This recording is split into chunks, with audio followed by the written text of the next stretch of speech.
श्री शिवाय नमस्तुभयम। दोस्तों, जैसा कि आप सभी लोग जानते हैं कि 29 मई 2026 यानी शुक्रवार को पड़ रही है पुरुषोत्तम महीने की ज्येष्ठ शुक्ल पक्ष त्रयोदशी तिथि। और दोस्तों, यह वह तिथि है जो पुरुषोत्तम मास में पड़ने वाली सबसे बड़ी तिथि है, क्योंकि यह शुक्रवार के दिन पड़ रही है और इसका बहुत ही बड़ा और विशेष महत्व होता है।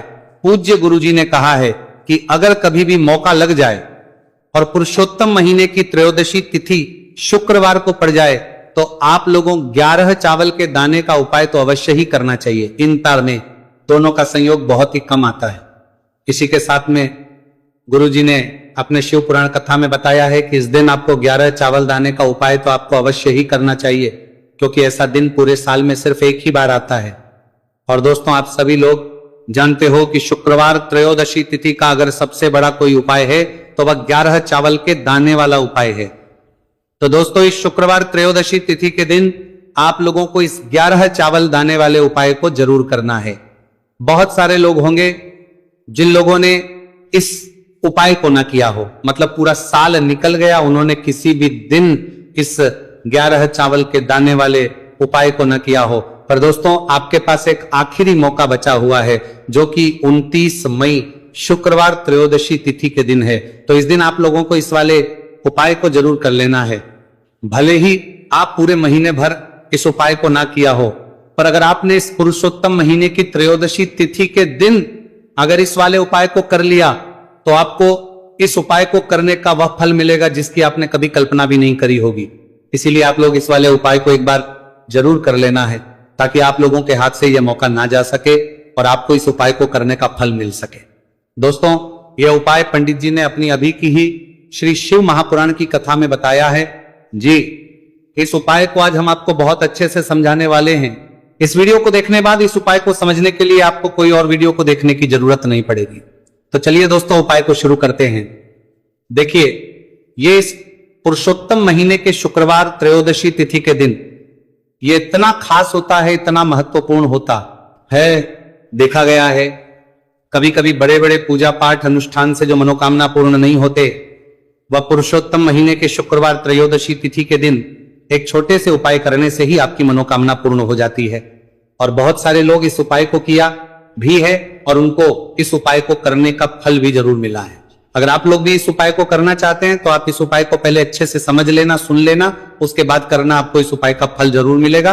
और इस उपाय को कर लेने से आपके घर में चाहे किसी भी प्रकार की दुहक और समस्या क्यों ना चल रही हो, आपको उसका कारण भी नहीं पता है कि भाई ये समस्या किसका कारण से चल रही है, उसका भी कुछ कारण हो सकता है, जैसे पितृदोष हो सकता है या किसी भी तरह का मंगल दोष भी हो सकता है। तो इस दिन आप लोगों को ये वाला उपाय कर लेना है।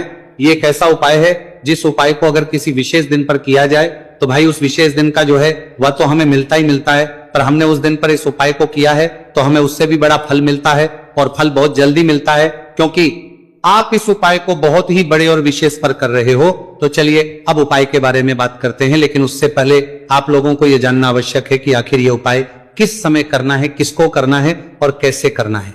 तो चलिए हम आगे आपको वीडियो में एक एक करके बता देते हैं। लेकिन उससे पहले अगर आप लोग हमारे चैनल पर पहली बार आए हैं या फिर मेरी आवाज आज पहली बार सुन रहे हैं तो हमारे चैनल को सब्सक्राइब जरूर कर लेना, और इस वीडियो को करके कमेंट बॉक्स में श्री शिवाय नमस्तुभयम ओम नमः शिवाय जरूर टाइप कर देना। तो दोस्तों, इस 11 चावल के दाने वाले उपाय को हमें शुक्रवार त्रयोदशी तिथि के दिन कैसे करना है, किसको करना है, किस समय करना है और कहां पर करना है, ये सारे सवालों के जवाब आपको इस वीडियो में मिल जाएंगे। और जो ये वीडियो देखेगा भाई, उसको 11 चावल के दाने वाला उपाय जरूर करना चाहिए, क्योंकि इस दिन एक चावल के दाने का बहुत ही बड़ा और विशेष महत्व होता है। और जब बात आ जाए 11 चावल के दाने की, तो ये सोने पर सुहागा वाली बात हो जाती है, और ये एक बहुत ही बड़ा उपाय हो जाता है इस शुक्रवार त्रयोदशी तिथि का। तो अब दोस्तों, इस 11 चावल के दाने वाले उपाय को आखिर करना किसको है, सबसे पहले हम लोग वह बात जान लेते हैं। तो देखो, घर की जो बड़ी माताएं बहनें होती हैं, उन माताओं बहनों में से कोई भी एक बड़ी माता बहन इस वाले उपाय कर सकती है। और दोस्तों, अगर आप चाहे तो अपने घर में से सभी सदस्यों को भी इस उपाय को करवा सकते हैं। अगर किसी व्यक्ति की खुद की कोई मनोकामना है, खुद की कोई दुख और परेशानी है जो कि वो अपने लिए ही करना चाहता है, इस वाले उपाय को तो वो खुद अपने लिए भी कर सकता है। बाकी अगर कोई घर में से ऐसा है जो कि अपने पूरे घर परिवार की सुख और शांति के लिए ये वाला उपाय करना चाहता है, तो भाई वह भी कर सकता है, उसमें भी कोई दिक्कत वाली नहीं है। कहने का मतलब यह है कि इस उपाय को हर एक सदस्य भी कर सकता है और पूरे घर परिवार के सदस्य के लिए घर की बड़ी माताओं बहनों में से कोई एक माता बहन भी कर सकती है। माताएं बहनें अगर घर में उपस्थित ना हो या वह यह वाला उपाय ना कर पा रही हो, तो फिर घर का कोई बड़ा सदस्य भी इस 11 चावल के दाने वाले उपाय को कर सकता है, चाहे फिर वह पुरुष ही क्यों ना हो, उसमें कोई भी दिक्कत वाली बात नहीं है। अब दोस्तों, इस 3 बल के दाने वाले उपाय को हमें करना कहां पर है? हमें इसे शिवजी के मंदिर में जाकर करना है। बहुत सारे लोग प्रश्न करते हैं हर एक उपाय को करते समय, क्या हम इस उपाय को घर पर कर सकते हैं? तो इस वाले उपाय को आप घर पर नहीं कर सकते हो। इस वाले उपाय को करने के लिए आपको शिवजी के मंदिर ही जाना पड़ेगा। उसके बाद में दोस्तों जो अगला प्रश्न निकल कर आता है वो ये आता है, इस उपाय को लेकर कि आखिर इस उपाय को हमें किस समय करना है, सुबह के समय करना है कि शाम के समय करना है? तो देखो, इस वाले उपाय को आप लोग सुबह के समय भी कर सकते हो और शाम के समय प्रदोष काल में भी कर सकते हो। अब अगर आप पूछो कि भाई सबसे उत्तम समय कौन सा रहेगा इस 31 चावल के दाने वाले उपाय को करने का, तो हम आपसे बस यही कहेंगे कि इस उपाय को आप सुबह के समय करेंगे तो ज्यादा बेहतर होगा। बाकी अगर प्रदोष काल शाम के समय भी करेंगे तो भी अच्छा होगा, उसमें कोई भी दिक्कत वाली बात नहीं है। तो अब दोस्तों अगली सबसे बड़ी और महत्वपूर्ण बात आती है, वो यह आती है कि सुबह अगर हम उपाय को करेंगे तो हमें कितने बजे से लेकर कितने बजे तक के बीच में करना है, और शाम के समय प्रदोष काल में करेंगे तो हमें कितने बजे से लेकर कितने बजे के बीच में करना है। तो देखो, सुबह जितनी जल्दी हो सके आप उपाय को करने की कोशिश करना। बाकी अगर किसी कारणवश लेट भी हो जाओ, थी देर भी हो जाए, तो 10 या 11 बजे तक भी आप उपाय कर लेना, पर 12 बजे से ज्यादा देरी ना हो। ठीक है, इस बात का ध्यान रखना। उसके बाद में दोस्तों अगर शाम के समय प्रदोष काल की बात करें, प्रदोष काल का जो समय है होता है वो शाम के 6 बजे से शुरू हो जाता है। मतलब शाम के 6 बजे से लेकर 7 बजे के बीच का जो समय होता है, यह समय प्रदोष काल का समय होता है।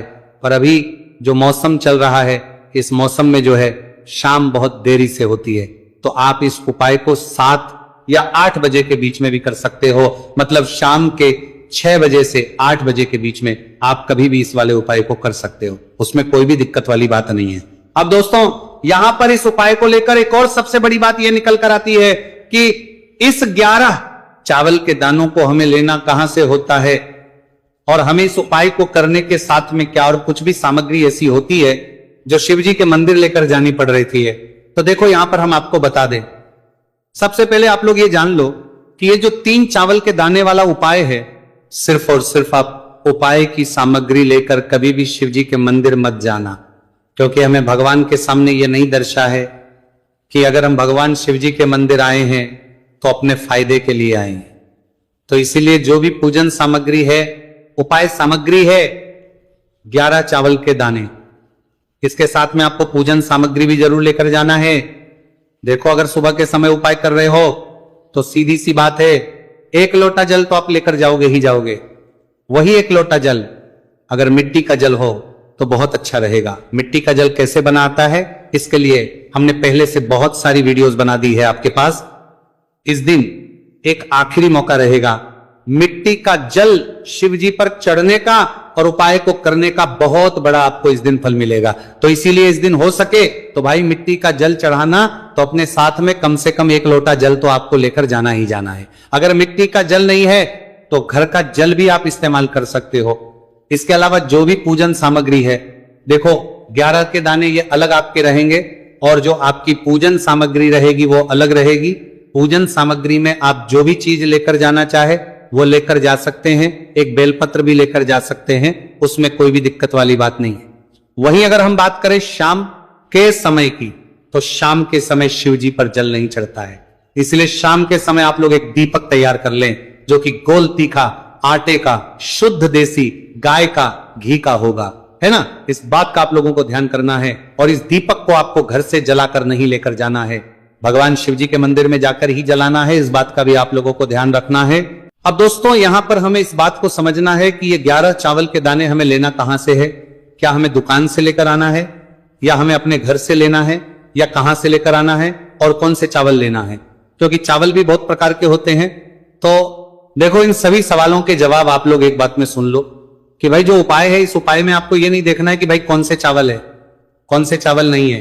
बस जो भी चावल ले रहे हो वो चावल का दाना सबूत होना चाहिए, मतलब साबुत होना चाहिए, टूटा हुआ नहीं होना चाहिए, कटा पीटा नहीं होना चाहिए। ये बात आपको ध्यान रखना है। बाकी आपका चावल बासमती हो या सादा चावल हो या कोई सा भी चावल हो, उसमें कोई भी दिक्कत वाली बात नहीं। तो सीधी सी बात है कि आपके घर के रसोई घर में जहां पर आप बनाते हो, वहां पर जो भी चावल आपके उपस्थित हो, उन चावलों में से अपनी एक कटोरी भर लेना या एक मुट्ठी चावल अलग से निकाल कर रख लेना, क्योंकि हम 11 चावल ही यहां पर इस उपाय में लेने वाले हैं। तो हमें ये चावल के दाने गिनकर निकालने पड़ेंगे, इस बात का आप लोगों को ध्यान रखना है। तो अपने उस चावल की कटोरी में से या चावल में से 11 ऐसे चावल के दाने आप लोग निकाल लो जो कि टूटे हुए ना हो, कटे पीटे ना हो, कोई दाग ना लगा हुआ हो, है ना। अच्छे साबुत चावल के दाने 31 दाने आप लोग निकाल कर रख लो, और इन्हें किसी भी एक कागज की पड़िया में या किसी एक छोटी सी कटोरी में आप लोग रख लो, ताकि यह सुरक्षित रहे, आपके एक भी चावल का दाना इधर उधर ना हो, और आपका उपाय भी पूरा अच्छे से हो जाए। तो भाई जैसे ही आपका उपाय की जो सामग्री है, 11 चावल के दाने, ये तैयार हो जाते हैं, उसके बाद में आपको जो भी अपनी पूजन सामग्री है, सुबह समय कर रहे हो तो 1 लोटा जल और 1 बेलपत्र या पूजन सामग्री जो लेकर जाना चाहो उसकी भी तैयारी कर लेना। और शाम के समय जा रहे हो तो भाई अपना जो दीपक है उसे तैयार कर लेना, ठीक है। और उपाय को करते समय शुद्धता का विशेष रूप से ध्यान रखना, ठीक है। सुबह सुबह स्नान करने के बाद ही उपाय को करने की आप लोग तैयारी करना। उसके बाद अगर शाम के समय की बात करें तो शाम के समय आपको स्नान करने की जरूरत नहीं है, पर शुद्धता ध्यान रखना है। आपको स्नान तो नहीं करेंगे, आप हाथ मुंह धोकर भी इस वाले उपाय को शाम के समय प्रदोष काल में कर सकते हैं, इसमें कोई दिक्कत वाली बात नहीं है। तो आप अपने उपाय की पूरी सामग्री तैयार करके आपके पास ही में जो आपका शिव मंदिर हो वहां पर पहुंच जाइए। सबसे पहले शिव मंदिर में जाकर आप लोगों को उपाय नहीं करना है, पहले भगवान के दर्शन करना है, भगवान से आशीर्वाद प्राप्त करना है, फिर शिव जी की शिवलिंग के पास में आना है। शिवलिंग के पास में आने के बाद जो पूजन सामग्री लेकर आए हुए हैं, जैसे कि सुबह गए हुए होंगे तो 1 लोटा जल, और जो भी पूजन सामग्री लेकर आए हैं आप उनसे भगवान शिव जी की पूजन कीजिए। सबसे पहले तो 1 लोटा जल ही चढ़ेगा, फिर आपको 1 बेलपत्र श्री शिवाय नमस्तु भयम का जाप करते हुए शिवलिंग पर चढ़ा देना है। उसके बाद में आपकी पूजन सामग्री चढ़ेगी। उसके बाद में अगर दोस्तों शाम के समय अगर आप इस उपाय को कर रहे हो तो अपने साथ कम से कम एक जो दीपक है बोलबाती का, जो आप अपने साथ में लेकर गए हो, उस दीपक को मंदिर में जाकर अपनी माचिस से जलाना है और उस दीपक को शिवलिंग के पास में रखना है, ठीक है। इस दीपक को रखने के बाद ही आप लोगों को अपना ये वाला उपाय शुरू करना है, और दीपक को ज्यादा पास में मत रखना। वैसे भी गर्मी पड़ रही है, भगवान शिव जी को आंच नहीं लगनी चाहिए, है ना। तो भाई जैसे ही आपकी पूजा अर्चना हो जाती है, आप भगवान शिव जी को प्रसन्न कर लेते हैं, उसके बाद शिवलिंग के पास ही में आप कहीं पर बैठ जाइए सामने, या आसपास जिस जगह पर आपको बैठना हो वहां पर बैठ जाइए और अपने वो 11 चावल के दाने अपने सामने निकाल कर रख लीजिए, क्योंकि अब यहां पर उपाय को यहां पर करने की आपको तैयारी करना है। और इस तरीके से जब आप उपाय करेंगे, पूजन सामग्री करने के बाद, पूजन अर्चना करने के बाद, तो आपको उपाय का फल बहुत जल्दी और बहुत होकर मिलेगा। तो अपने चावल के अपने सामने निकाल कर रख लेना। और ये जो उपाय है ये आपकी सीधे हाथ की हथेली से होगा, इसलिए इस बात का भी विशेष रूप से ध्यान रखना है। तो सीधे हाथ की हथेली का प्रयोग करके ही आप लोग अपना इस वाले उपाय को करना। अपने सामने जो भी आपके कागज की पुड़िया है उसको खोल कर रख लो, या कटोरी है तो भाई उसे अपने सामने रख लो और अपने वो 11 चावल के दाने निकाल लो, ठीक है। उसके बाद में दोस्तों अब आपको क्या करना है कि शिवलिंग आपके सामने होगी, तो आपने वो 11 चावल के दाने एक एक करके जहां पर आपने बेलपत्र चढ़ाए हैं, आपको शिव जी के शिवलिंग के ऊपर चढ़ाना है। कहां पर चढ़ाना है? शिवलिंग के ऊपर चढ़ाना है, और कहीं पर भी नहीं चढ़ाना है आपको अपने हथेली से, तो शिवलिंग के ऊपर चढ़ाना है। भले ही फिर वो अपने आप जलाधारी पर गिर जाए, ये मतलब वहीं पर गिर जाए, उसमें कोई दिक्कत वाली बात नहीं है, पर आप चढ़ाओ शिवलिंग के ऊपर तो आपको क्या करना है, अपना पहला चावल का दाना उठाना है, श्री शिवाय नमस्तु भयम बोलना है और शिवलिंग पर चढ़ देना है। इसी तरीके दूसरा चावल का दाना उठा है, शिवलिंग पर चढ़ना है और मंत्र बोल देना है, और फिर तीसरा चावल का दाना उठाना है, श्री शिवाय नमस्तु भयम बोलना है और चढ़ देना है। इसी प्रकार से आपको पूरे 11 चावल के दाने एक एक करके शिव जी के शिवलिंग के ऊपर चढ़ाना है और भगवान से प्रार्थना करते जाना है। मतलब प्रार्थना तो आपको आखिरी में करना है, पर हर एक चावल के दाने को चढ़ाते समय श्री शिवाय नमस्तु भयम जरूर बोलना है। उसके ही में ये चावल का दाना शिवलिंग के ऊपर आपको चढ़ाना है। जैसे ही आपके 11 चावल के दाने शिवलिंग के ऊपर चढ़ते हैं तो भाई उसके बाद में आपको क्या करना है, भगवान से अपनी मनोकामना बोलना है। मनोकामना भी कब बोलना है, जब आपका 11 चावल का दाना आपके सीधे हाथ की हथेली में हो और आप उसे चढ़ाने के लिए जा रहे हो। श्री शिवाय नमस्तु भयम बोलकर उस आखिरी चावल के दाने को शिवलिंग के ऊपर चढ़ा देना। भगवान से फिर अपनी वो मनोकामना बोल देना, जिस मनोकामना के लिए आप लोग अपना ये वाला उपाय कर रहे हो, जिस भी दुहक और परेशानी के लिए आप लोग अपना ये वाला उपाय कर रहे हो, उसके बाद में जैसे ही आप अपनी मनोकामना बोल देते हो, आपका ये वाला उपाय पूरा हो जाता है।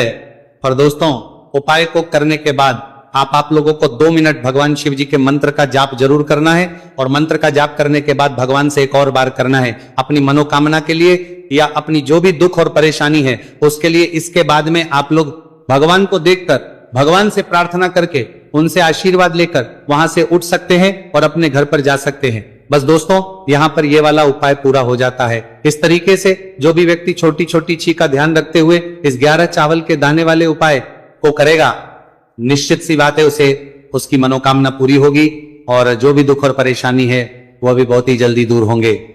तो दोस्तों, ये थे पूज्य गुरु जी द्वारा बताए गए कुछ बहुत ही खास उपाय। अगर आपको जानकारी अच्छी लगी हो तो वीडियो लाइक करिएगा। मिलते हैं फिर एक नए वीडियो के साथ।